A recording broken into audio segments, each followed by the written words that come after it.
విజయవాడ ప్రజల కష్టాలను చూసి గుండె తరుక్కుపోతుంది.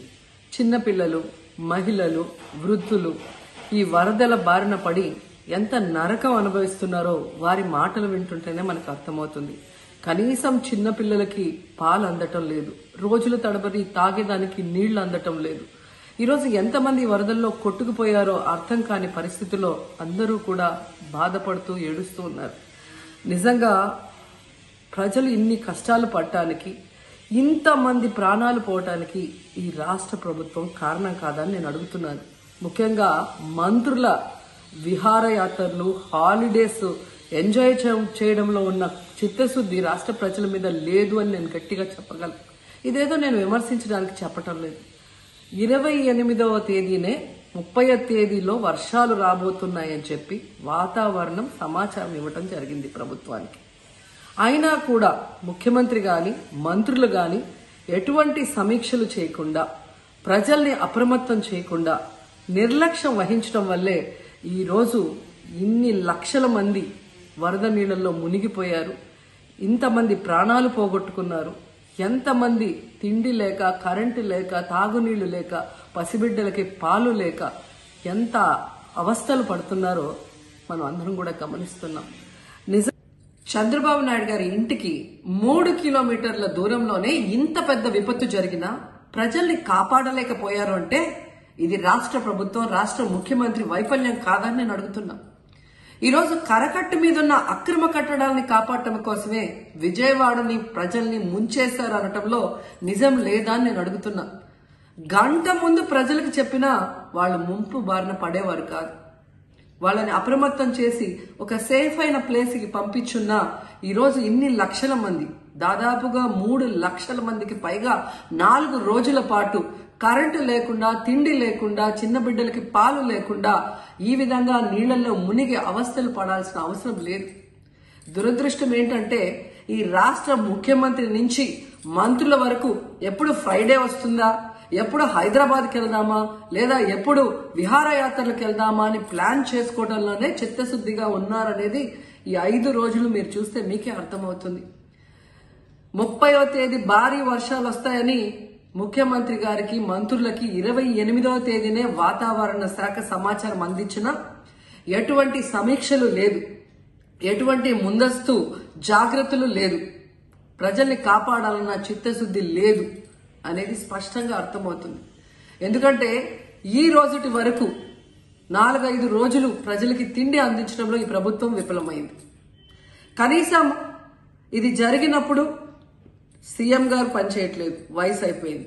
డిప్యూటీ సీఎం గారు, పంచాయతీరాజ్ శాఖ మంత్రి గారు కనీసం తన శాఖను అప్రమత్తం చేసి ప్రజల్ని కాపాడాల్సిన బాధ్యత ఉన్నా ఈ రోజు 5 రోజుల వరకు ఆయన అసలు విజయవాడ వైపే రాలేదు. ఇక ఆ కాన్స్టిట్యున్సీ ఎమ్మెల్యే ప్లస్ రాష్ట్ర మంత్రి లోకేష్ గారు మొత్తం మునిగిపోయి మంగళగిరి, విజయవాడ అలల్లాడిపోతుంటే ఆయన హైదరాబాద్ లో ఎంజాయ్ చేస్తున్నారు. ఇక హోంమంత్రి గారు తెలిసిన సంగతే. ఇక మున్సిపల్ శాఖ మంత్రి నారాయణ గారు ఈరోజు విజయవాడని ముంచేసింది ఈ మున్సిపల్ శాఖ నిర్లక్ష్యం కాదని నేను అడుగుతున్నా. ప్రజల్ని సురక్షిత ప్రాంతాలకు తరలించే విధంగా ఈ నారాయణ గారు రివ్యూ చేయకపోవటం వల్ల ఈరోజు లక్షలాది మంది నీళ్లలో మునిగిపోయారు. వాళ్ళందరూ కూడా ప్రభుత్వం ఎప్పుడు కాపాడుతుందా అని ఎదురు చూస్తున్నారు. అయినా వీళ్ళకి పట్టింపు లేదు. ఇక రామానాయుడు గారు ఇరిగేషన్ మంత్రి, కనీసం ముందస్తు రివ్యూలు లేదు. కనీసం వరదలు వచ్చి ప్రజలు మునిగిపోతుంటే బోట్లను కూడా కొనుగోలు చేసో రెంట్కి తీసుకొని ఆ ప్రజల్ని తరలించే కార్యక్రమం ఆయన కూడా చేయలేదు. ఇక ఎప్పుడు వరదలు వచ్చినా, భారీ వర్షాలు వచ్చినా ముఖ్యమైన శాఖ రెవెన్యూ శాఖ. అనగాన సత్యప్రసాద్ గారు ఈయన విహారయాత్రలో ఎంజాయ్ చేస్తున్నాడు. కనీసం పునరావాస కేంద్రాలు ఏర్పాటు చేయాలి, మరి ఆ ప్రజలకి పాలు, తిండి అన్ని అందించాల్సిన బాధ్యత ఉన్నా ఏం పట్టించుకోలేదు. సో ఈ పనికి మాలిన మాటలు మాట్లాడే వ్యక్తి ఒకసారి ఓడిపోయి బెత్తంతో కొట్టిన బుద్ధి రాని రోజక్క కాదు. వరదలు వచ్చినాయి, లోకేష్ హైదరాబాద్లో ఉన్నాడా? నువ్వు ఆడుండా వాళ్ళ ఇంట్లో? నువ్వు చూసా లోకేష్ ఆడుండా? లోకేష్ ఆడున్నాడో మాకు తెలుసా, నీకు తెలుసుమే? నువ్వు ఇటలీకి పోయావు, మాకు తెలియలా? నీ ఫోటో పెట్టింది నేనే కదా, ట్రిమ్గా టైట్గా అసలు ఆ డ్రెస్ వేసుకొని. అసలు ఎవర్రా ఇవి ఫారినర్ అనుకున్నా చూసి.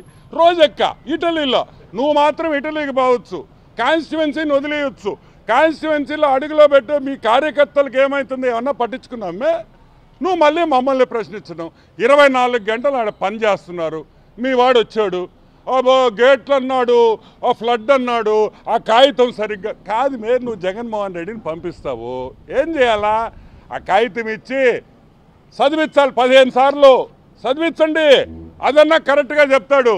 ఈ విధంగా ఈరోజు చంద్రబాబు నాయుడు, అదేవిధంగా ప్రతి మంత్రి ఇంక్లూడింగ్ నారా లోకేష్ ఇంత కష్టపడుతుంటే హైదరాబాద్లో ఉన్నాడంట. హైదరాబాద్లో నేను అడుగుతాను, అసలు బుద్ధుని మాట్లాడుతున్నావా, బుద్ధి లేకుండా మాట్లాడుతావా? సైజు పెరగడం కాదు, బుద్ధి కూడా పెంచుకో. నువ్వు మర్యాదగా మాట్లాడితే మేము మర్యాదగా మాట్లాడతాం. మొన్న చెప్పా నేను, తిరుమలలో వద్దు అన్నా, చెప్పానా లేదా? మళ్ళీ తిరుమల దగ్గరికి వచ్చి ఆమెకి మళ్ళీ సరే నీకు దర్శనం ఇచ్చారు, ఇక్కడ మా వాళ్ళని కూడా నేను విమర్శించాలి కదా. ఆమెకేందా ప్రోటోకాల్ దర్శనం ఇచ్చేదా? ఆమెకు మళ్ళీ ఒక షాల్వా, పెద్ద షాల్వా, డబుల్ షాల్వా కావాలి ఆమెకి, సింగిల్ షాల్వా జరగచ్చు. డబుల్ షాల్వా కప్పి పంపిస్తారు. ఏంది ఇది? కరెక్ట్ కాదని కూడా నేను మనవి చేస్తున్నాను. అసలు తిరుమల నువ్వు దర్శనం తీసుకున్నావు, నువ్వు ఒక ఎక్స్ మినిస్ట్రీ, వాళ్ళు ఏదో నీకు దర్శనం ఇచ్చా, నువ్వు బయటకు వచ్చి నువ్వేం మాట్లాడతావు? అసలు దేవుడు అంటే నీకు భక్తి ఉందా? నువ్వు అమ్ముకున్న టికెట్లు, నువ్వు సంపాదించుకున్న డబ్బు ఇంకా మా వాళ్ళు తీలేకున్నారు. తొందరలో అన్నీ తీస్తాం. నువ్వు ఎంతెంత సంపాదించావు తిరుమలలో, నువ్వు ఎన్నెన్ని లెటర్లు ఇచ్చావు అన్నీ తీస్తాం. నేను అనేది నువ్వు సహకరించబాకు, పని చేసేవాళ్ళని విమర్శించబాకు. తప్పులే. నిన్నెవరు రమ్మన్లా, నువ్వు విజయవాడకి నిన్నెవడు ఆడ పిలవరు. నువ్వు ఆ మునిగా అట్లీస్ట్ నువ్వన్నా ఉంటే ఆ నీళ్లు మళ్ళీ పైకి వెళ్ళిపోతాయి, ఆ 2వ ఫ్లోర్ కూడా మునిగిపోద్ది. సో వద్దు. నేను చెప్పేది ఏంటంటే నువ్వు విమర్శించు, తప్పు చేస్తే విమర్శించు, ఆ విమర్శను స్వీకరిస్తాం. మేము మాలో పొరపాటు ఉంటే మార్చుకుంటాం, మేము తప్పు చేస్తే సరిదిద్దుకుంటాం. ఏదో విమర్శించాలి, ఏదో కెమెరాల్లో పడాలి అనేది కరెక్ట్ కాదు. నారా లోకేష్ ఎక్కడున్నాడో నువ్వు కావాలంటే పోయి మంగళగిరి కాన్స్టిట్యున్సీలో అడుగు, విజయవాడలో అడుగు. పొగులు రాత్రులు పనిచేస్తూ ఉంటే కనిపించడం లేదని నువ్వు అంటావు. పద్ధతి మార్చుకో. ఒకసారి ప్రజలు బుద్ధి చెప్పారు, అప్పుడు ఓడిపోయావు, నడి మధ్యలో గెలిచావు, మళ్ళీ ఓడిపోయి ఈసారి ఈపు బాదేరు. అయినా కూడా బుద్ధి రాదు మేమిక. ఏమైంది మేమిక? మీరు మారరా? మీ మంత్రులు ఏమయ్యారే? మాజీ మంత్రులు ఏం విజయవాడలో వచ్చి తిరగొచ్చుగా?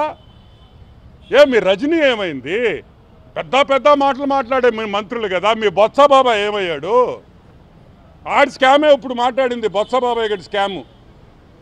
ఆయనే మంత్రి, ఇప్పుడు హైకోర్టుకు పోతుండేది కూడా ఆయన కూడా ఒక ముద్దాయి. దాంట్లో స్కామ్లో చూపించే ఇంట్రెస్ట్ ప్రజల కష్టాల్లో ఉన్నప్పుడు కూడా చూపించండి.